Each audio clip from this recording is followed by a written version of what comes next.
B. Collins.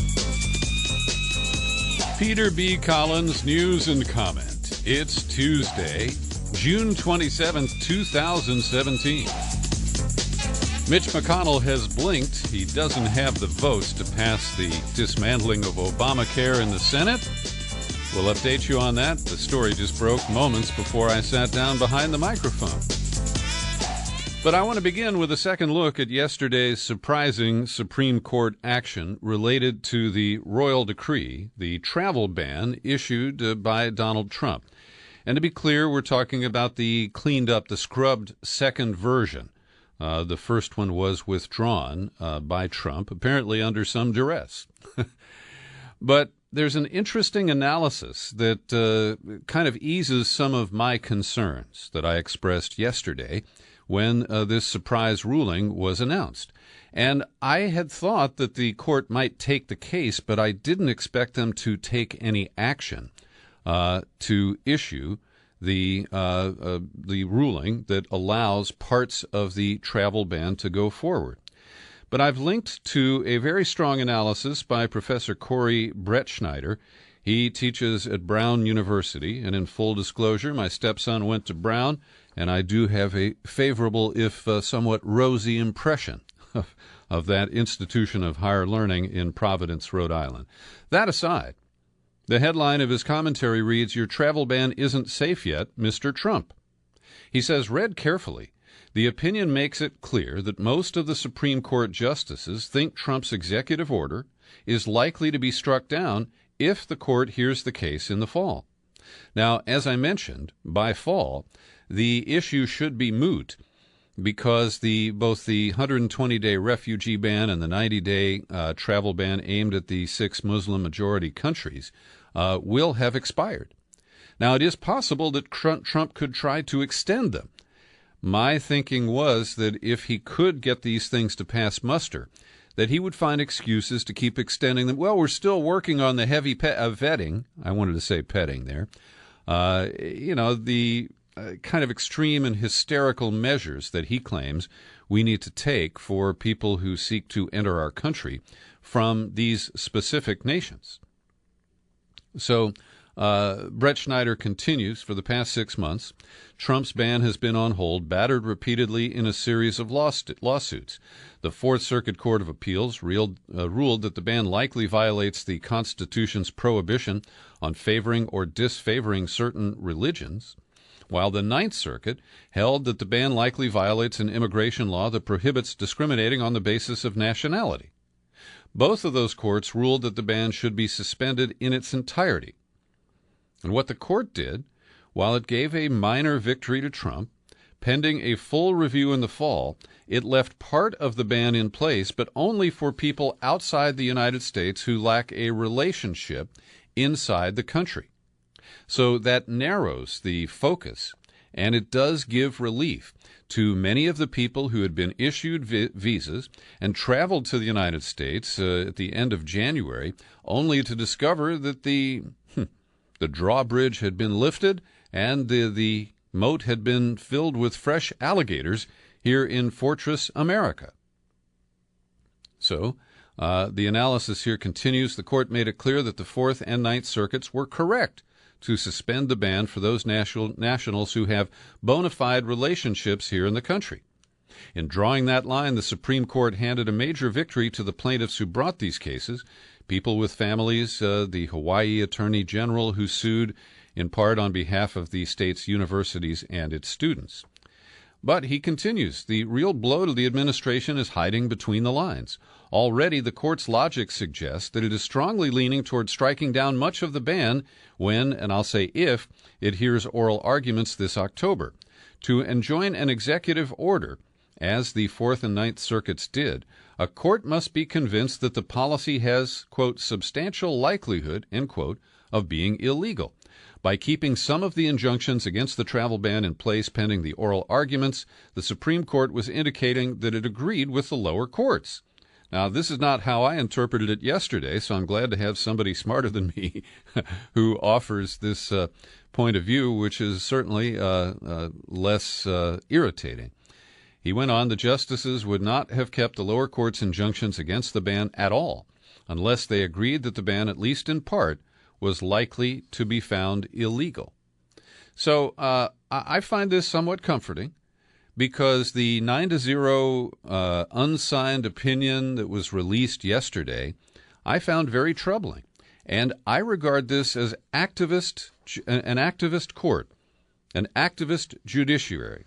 And that is the label that is often flung from the right at liberal judges who, find constitutional rights and rule on them from the bench. And I believe that this is activist because the court adopted language that, to my knowledge, is not currently part of a law. This language that you must be able to prove that you have a bona fide relationship. And the court didn't offer a formal definition, but it offered some examples. And this bona fide relationship includes a family connection, a business relationship, or educational. For example, you've been accepted at Harvard and you're from Pakistan. So, let me use one of the countries where the ban is in effect. You're from Syria. But by not offering a definition, by not citing a definition that occurs somewhere else in federal law about what bona fide relationship means, they actually made Clarence Thomas seem wise, because he warned in his partial dissent that this standard is unworkable and could prod a wave of lawsuits. And I am loath to agree with Clarence Thomas about anything, but I think he got that one right.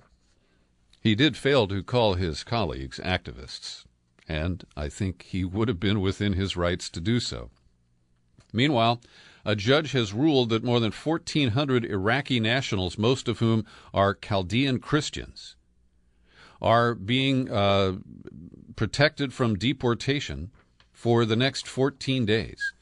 Judge Mark Goldsmith temporarily halted deportations while he considers a class action lawsuit representing 114 Iraqis who were arrested in the Detroit area earlier in June.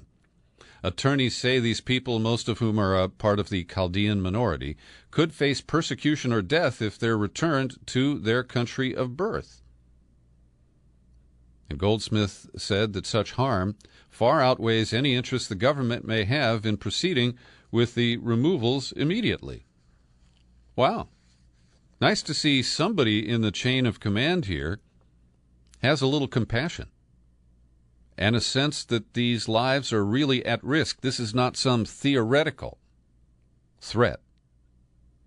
And we have so many people who are willing to just dismiss claims of realistic claims of asylum and just push these people out and say, not my problem.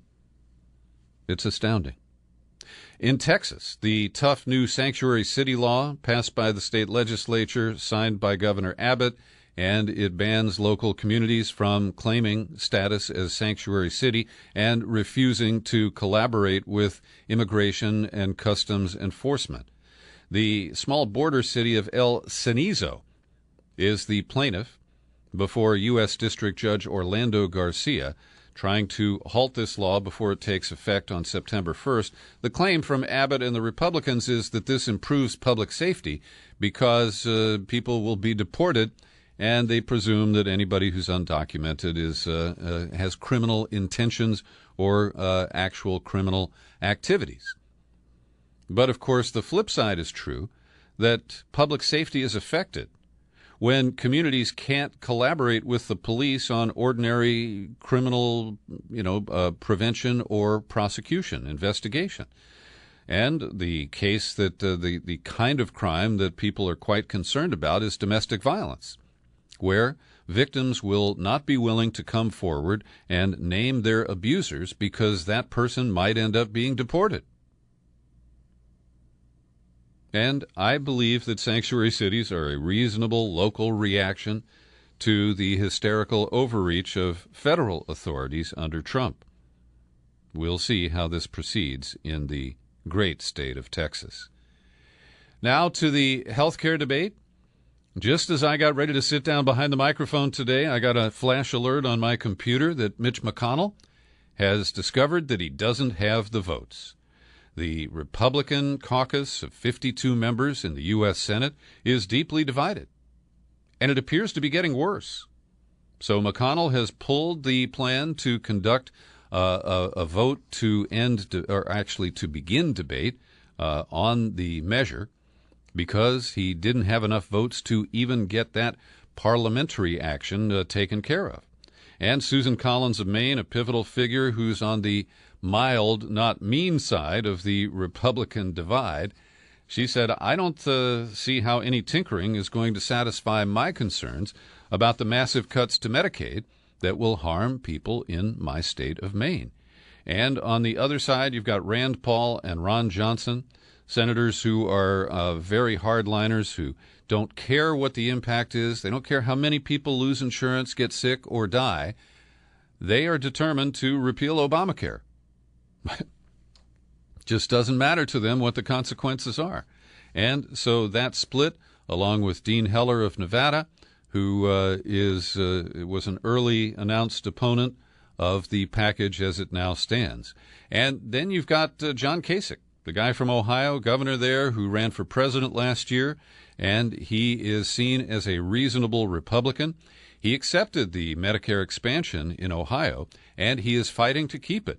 And he is leaning on Rob Portman, the U.S. senator from Cincinnati, who I have family members who are friends of his, and he is clearly on the hot seat because McConnell was calling him out at a Republican lunch today, and apparently his governor, John Kasich, is calling him out just as often.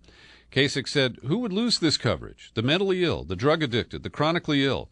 I believe these are the people who need to have coverage. Wow. I mean, that is so simplistic. It is so frickin' obvious. But most of the Republicans can dance around it and say, oh, Obamacare doesn't work, premiums are going up, we got to lower premiums. Well, the way the Republicans are going to lower premiums is by watering down the coverage. You're going to get shitty insurance with a huge deductible, and maybe your premium will be a little lower, but will you actually be able to use your insurance? Many people, for example, who earn less than $50,000 a year might decide to forego a vacation or something else in order to pay for health insurance. But if you end up with a $10,000 deductible, you're not going to be able to get to the point where the insurance kicks in. And so this is a package of death. And it's all about greed. The Republicans know that in this reverse Robin Hood move, that they are ignoring the needs of many Americans, particularly middle and low-income Americans, and they are deciding that their lives are not as important as delivering tax cuts for the ultra-wealthy who fund the Republican Party. So I had planned to go into more detail, but since the vote has been delayed, we'll just postpone that because the bill is likely to change before it could be brought up for a vote, and chances are it will be changed not for the better, but for the worse. Now, one of the other things that is now amusing is that the Washington Post reported earlier today, before McConnell postponed the vote, that over in the House of Representatives, Speaker Paul Ryan had notified his colleagues to hang around till the end of this week because he thought Mitch was going to pull off a legislative miracle and deliver the Senate bill to the House to be rammed through and rubber-stamped before we eat too many hot dogs and drink too many beers over this extended forthcoming July 4th holiday week. Yeah, it's going to go on because the 4th falls on a Tuesday. And the promise of making the coverage more affordable, well, we know that that is simply a lie, as I fleshed out for you a moment ago. Well, here's great news. Elizabeth Warren has finally supported Bernie Sanders. Not for president. No, she couldn't bring herself to do that last year. But she is backing Bernie on single-payer health care and calling on the Democratic Party to run on single-payer. Not just, her personal support for it, But she said it's time for the next step. The next step is single payer.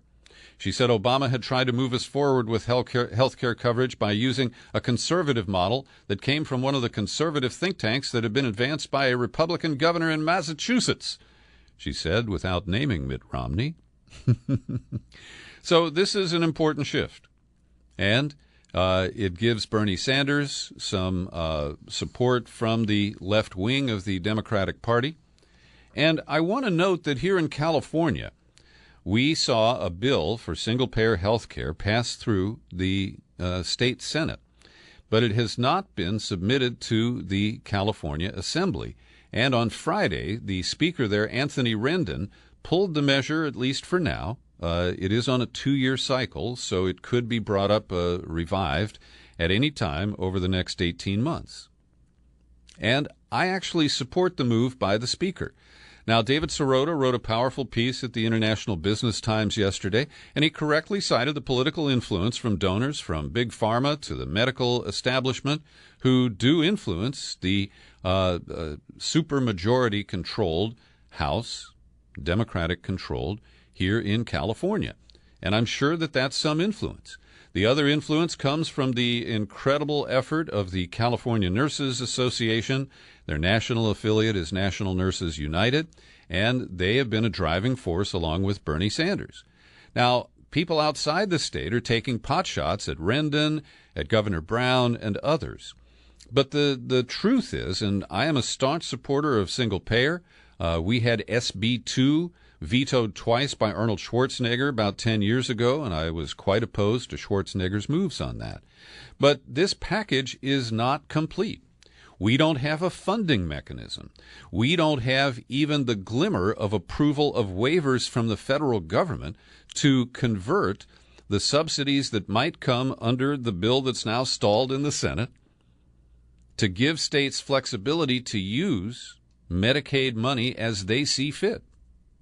But at this point, the $400 billion per year cost of single payer in California is not nearly funded. I mean, Jerry Brown's bullet train has a higher percentage of funding committed than single payer does. And let me give you a cautionary note that in April of this year, responding to the complaints of many Californians like me, Brown and the Democratic-controlled legislature rammed through an increase in the gas tax, in car registration fees, and a few other tweaks to raise about $6 billion a year to repair the crumbling roads in California. I fully support it. But the polls show that even many Democrats are not willing to pay more money at the pump or when they register their cars in order to fix the roads here. And the Republicans are bitterly opposed to it, and they are going to be using that as a wedge issue in next year's campaigns. You pile a huge unfunded liability like single payer, and the Democrats will lose control of California. And most people think that, gosh, California, because for president and for senator and all of our statewide officials are Democrats, they assume that it's a solid blue state. But you get 20, 25 miles in from the coast, and you're in Trump territory. And I think most people don't recognize that, particularly those of you who only know about California from TV and other media. Every day I like to pause for a second and thank the people who support my work here at the Peter B. Collins Podcast with your subscriptions. People like Benny Alto, who's got a subscription for each one of his dogs, Patrick Garay, Andrew Harnack, and Susan Lundgren. I'm grateful to each of you for your support. I'd like to see more people sign up. I've lost a few subscribers recently, and you can do it in just a couple of minutes. Click on over to peterbcollins.com, click on menu, pull it down, click on Become a Subscriber. It takes you to the sign-up page where you are confronted with an array of choices, and you can find the one that fits your budget and your commitment to the Peter B. Collins Podcast. So do it today. I have copies of Listen Liberal, Thomas Frank's latest book. I'd love to send you a new one if you take out an annual subscription and give me a mailing address in the continental U.S. So yesterday, late in the day, Sean Spicer warned that Syria is preparing for what looks like another chemical weapons attack. Now, I'm working from an article in the New York Times because the idea that Syria is responsible for the chemical incident that occurred on April 4th in Khan Shaykhun is still a very open question, and the recent reporting of Seymour Hersh on this casts even more doubt on the official White House story. But this warning from the White House is even stranger, because over at the Pentagon and the State Department, they're saying, what you talking about? For example, an official with the U.S. Central Command, which oversees combat operations in the Middle East, said, quote, he has no idea what the White House statement was referring to. Now, the Russians and the Syrians bitterly denounced this, as they did the last incident, which may have been a frame-up. I lean toward that conclusion. But once again, Trump seems to be tweeting before he gets his facts straight and tweeting before he gets his whole team aligned around a particular development or a particular threat.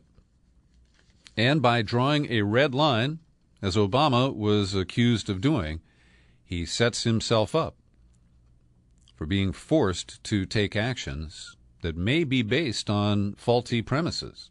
And after meeting with India's Prime Minister Modi, we're told by The Guardian that Trump is pondering a crackdown on Pakistan. Now, the dispute between India and Pakistan goes back decades. They both have nuclear weapons. They have deep hate and resentment for each other. And so this is like when Trump went to Saudi Arabia, they whispered in his ear, Qatar's the problem, Qatar's the problem. Trump just takes that at face value, and he gets played.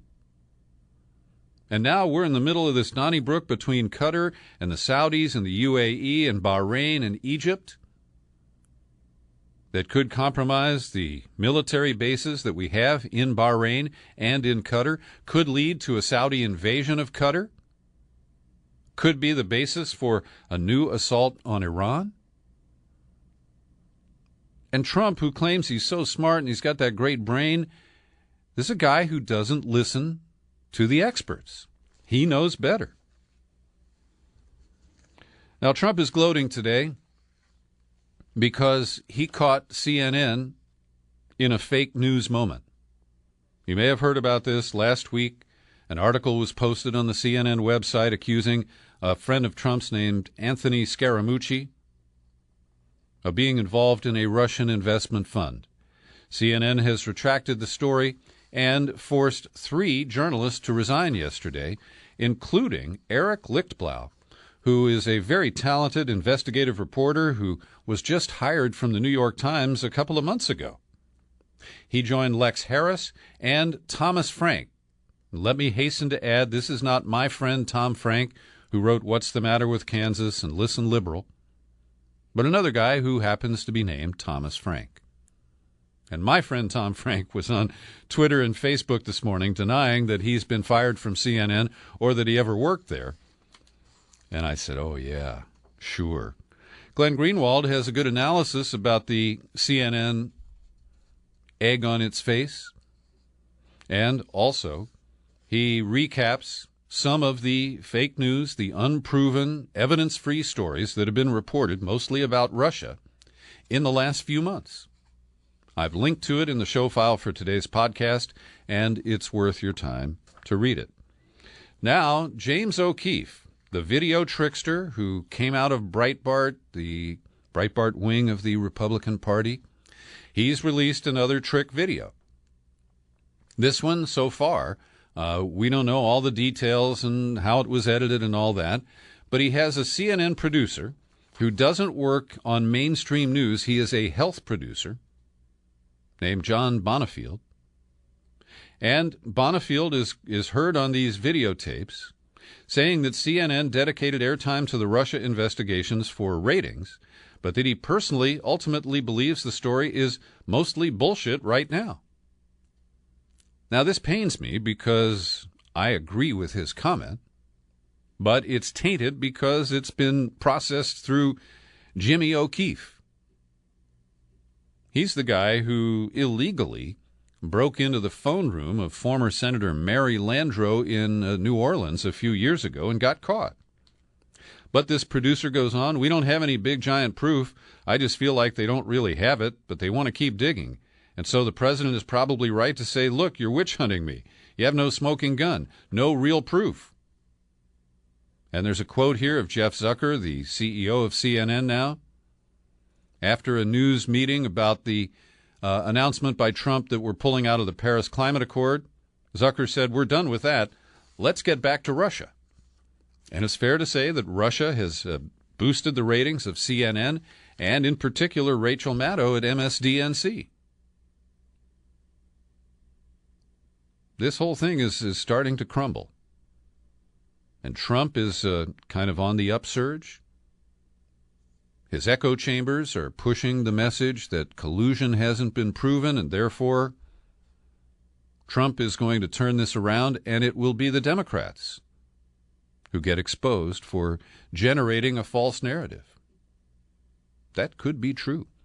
Remember, just yesterday I cited Norman Solomon's warning to that effect. Last year at this time, Brazil was busy impeaching its first female president, Dilma Rousseff. Today, the man who engineered her exit and then replaced her, the current president, Michel Temer, has been formally accused of corruption. And this is not just about the car wash investigation related to the state oil company Petrobras.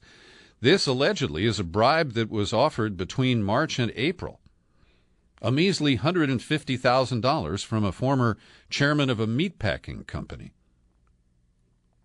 So Temer, of course, denies it. He says he's going to hang on.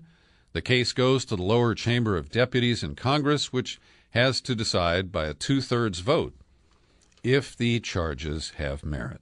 And a couple of quick ones as we wrap up today. Last week, Google announced that it is no longer scanning your Gmail, or mine, to look for clues about what kind of ads to service. And I appreciate that, Google. But over in Europe, the European Union has announced a $2 billion plus fine on Google for abusing its dominance of the search engine market. And the allegation is that Google rigged the search results to benefit its Frugal service and other online shopping activities that it profited from at the expense of competitors. Google has 90 days to stop its illegal activities, explain how it will reform its ways, or face fines of up to 10.6 million euros a day, which is about 5% of the estimated average daily profit of the parent company Alphabet. This follows a 7-year probe into Google search in Europe. This is a shocking development. The production of coal, clean coal, in the United States has jumped by 19% in the first 5 months of this year. Not only that, China and India have also boosted their coal production. The worldwide increase is about 6%, but that's 19% in the United States. Now, I don't know where the market is for this coal. We've been told that prices have collapsed, demand has collapsed. Is this all a Trump effect? We'll be digging without blowing up a mountaintop to try to get more answers for you. And finally today, The Guardian has pulled back the curtain on a guy named Jay Sekulow. He surfaced recently as a defender of Trump. A lot of people have never heard of this guy, but I have. He used to co-host a daily radio show that we aired on our radio station in Monterey, KRXA, co-hosted with Barry Lynn, who I have deep respect for. He is about to retire as the head of Americans United for Separation of Church and State. But because he ran a nonprofit, his radio show had to be balanced, and so he co-hosted with Jay Sekulow. Well, it turns out that Sekulow, the former lawyer for Pat Robertson, has built a nonprofit empire that has made him and his family members quite wealthy, and they live high on the hog or off the hog. I can never remember that. Anyway, he's got these nonprofits. He raises money with a Christian pitch. He's got a radio show. He's got the American Center for Law and Justice. He's got the Constitutional Litigation and Advocacy Group. And I want you to read this article because Sekulow himself has received more than $3 million in compensation. His wife, more than $1 million. His brother got $9 million. His kids, they're on the radio show. It's on a station here. I listen to it every once in a while. The wife, Pam Sekulow, bought a condo from one of the nonprofits, and then the nonprofit forgave the loan and called it compensation.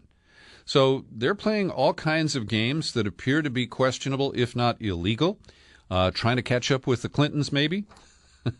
But I find this quite revealing, and I hope you take a moment to read the exposé from the Guardian of Britain today. Thanks for listening to my News and Comment daily podcast. It's available free, and it's available on YouTube every day when I remember to post it there. Happy trails to you until we meet again. Happy trails to you. Keep smiling